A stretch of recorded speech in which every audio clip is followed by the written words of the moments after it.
Growing up, I had a very, very severe form of asthma, and I spent a lot of time out of the classroom. I was at home sick a lot. And even though I scored really well on standardized testing, I did abysmally when it came to in-class assignments. I didn't have the skills and abilities to do well. And no one interjected, no one intervened, and I was allowed to pass even though I had all these failing grades because of these standardized tests until middle school. I met a teacher there in the 7th grade, Jamie Rosen, and I didn't believe in myself, but this woman did. I had failed the Regents exams pretty recently, and she was pretty impressed because I had taken my answers and I went to look to see like how and what I did wrong, and she liked that. And I didn't believe in myself. I'd failed the Regents, right? And she said she believed in me and that I was going to take the test. So I took the test.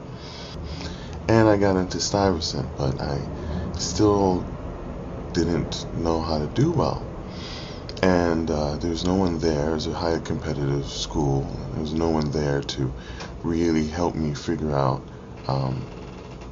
what is needed of me as a student. And so I struggled and I failed. After spending some time in the workplace after 9/11, I was in a bit of a lull, and I ended up relocating to Tulsa, Oklahoma.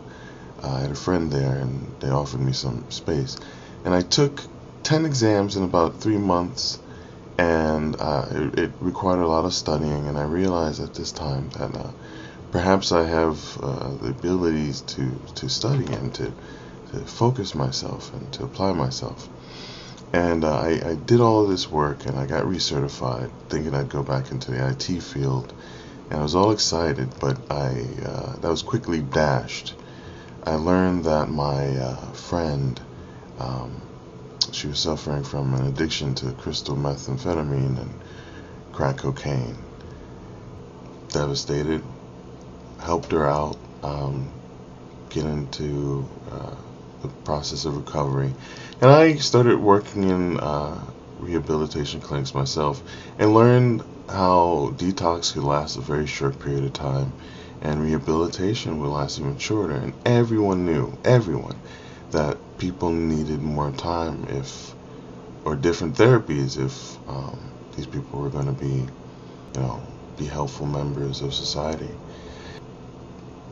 So I came back to New York City, and there was a possibility of getting back into the tech field, but I also wanted to see if I could do something and make a difference with my intellect and apply myself in a way I had never done before. So I studied for 2 months and got my GED, and then applied to Queens College. The only school that I knew of, the only school that meant anything to me, was the one that produced Jamie Rosen, and she graduated from Queens College. So I went there, and initially I was refused admission. I went home, I cried a lot.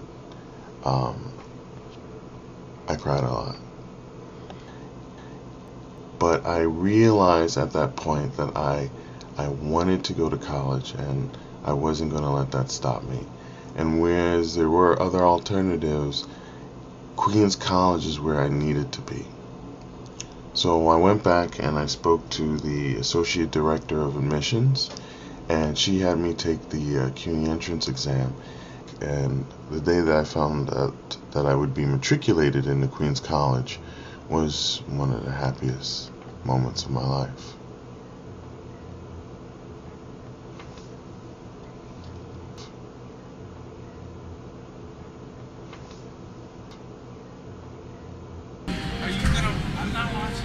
Oh yeah, Jamar's liking that. Come on, give us a little nod.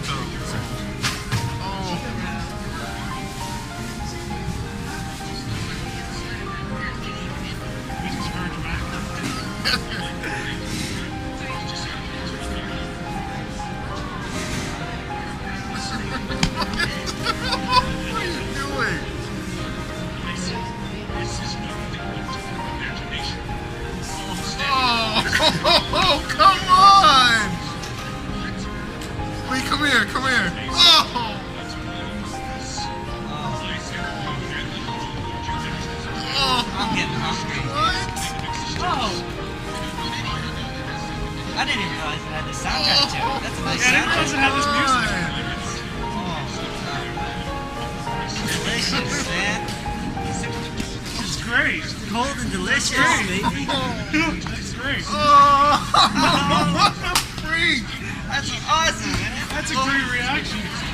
That's a very good reaction. Wait, you've never seen this and you made us watch it? Yeah. Oh, yes!